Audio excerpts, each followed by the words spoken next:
எங்களுடைய ரமலானை அழகுபடுத்துவதில் பெரிய ஒரு பங்கு இருக்கிறது உலமாக்களுக்கு. பெரிய ஒரு பங்கு இருக்கிறது உலமாக்களுக்கு. எங்கட கலாச்சாரத்தில், எங்கட பழக்க வழக்கத்துல உலமாக்களை ஒதுக்கி வைத்து விட்டு எங்களால் எதையுமே செய்ய முடியாது. எந்த ஒரு விடயமாக இருந்தாலும் அதை அழகாக செய்வதற்கு, முறையாக செய்வதற்கு நாங்கள் பழக்கப்பட்டிருப்பது உலமாக்களுடைய தலைமைத்துவம்.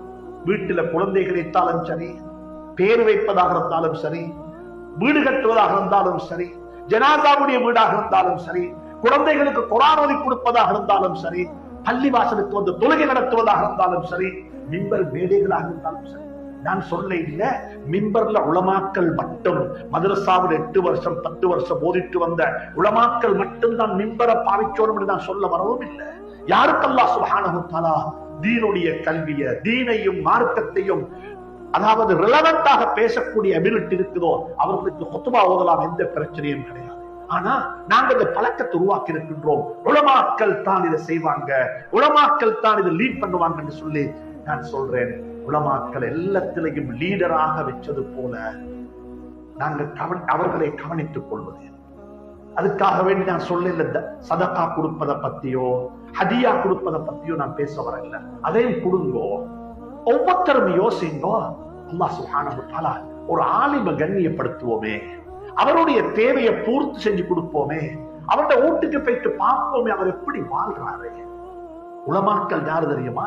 குர்ஆன்ல அல்லாஹ் சொல்றான், அவர்களை ஒரு கூட்டத்தை பத்தி சொல்றான், யஅரிஃபுஹுமுல் ஜாஹிலு அக்னியா மினத் தஅஃஃபுஃப். அவர்களுடைய வெளி தோட்டத்தை நீங்க பார்த்தா இவர் ஜகாத் வாங்குறதுக்கு எலிஜிபிள் இல்ல.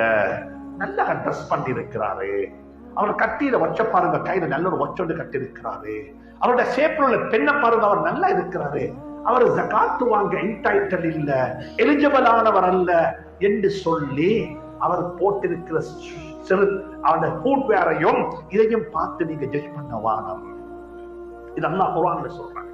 ஒரு கூட்டம் இருக்கிறாங்க, அவர்கள் சுய மரியாதைய, செல்ஃப் ரெஸ்பெக்ட் எந்த அளவுக்கு பார்ப்பாங்கன்னா, ஏண்ட கஷ்டம் என்னோட இருக்கட்டும், ஆனா சமூகத்துல நான் செல்ஃப் ரெஸ்பெக்டோட வாழ போறேன், மக்கள் என்ன பார்த்தா விளங்கோணும், நான் ஒரு பிச்சைக்காரன் அல்ல, நான் ஹதியா கேட்கிறான் அல்ல, நான் செல்ஃப் ரெஸ்பெக்டா வாழ்றவன். ஆனா நீங்க என் வீட்டுக்கு வாங்கோ, நான் என் வீட்டை உங்களுக்கு காட்டுறேன்.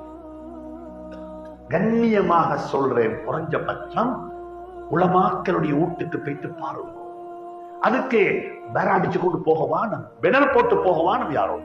நீங்க தனிய போயிட்டு அவர் எங்க வாழ்றாரு, அது அவரு தானே இந்த ஜனாசாவை வந்து லீட் பண்ண போறாரு இன்ஷா அல்லாஹ். அவரு தானே வந்து என் பிள்ளைக்கு குர்ஆன் ஓதி கொடுத்தாரு.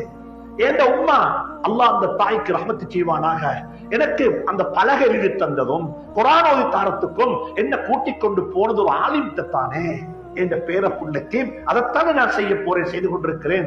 ஏன் அந்த ஆலிம நான் கண்ணியமாக பார்க்க கூடாது, அவருக்கு நான் அந்த ஏற்பாடு செய்யக்கூடாது?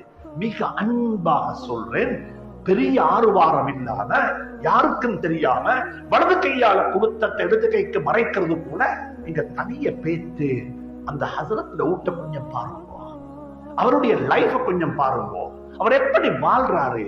நான் உங்களுக்கு நீங்க அந்த பேச்சு பார்த்துட்டு வந்தா நீங்க எனக்கும் ஜஸாக்குமுல்லாஹ் சொல்லுவீங்க. ஏன்னா அவங்களோட நிலைமை அப்படிப்பட்ட நிலைமை, அது அந்த நிலைமை இருக்கக்கூடாது, ஆனா அப்படி நடந்துட்டுது.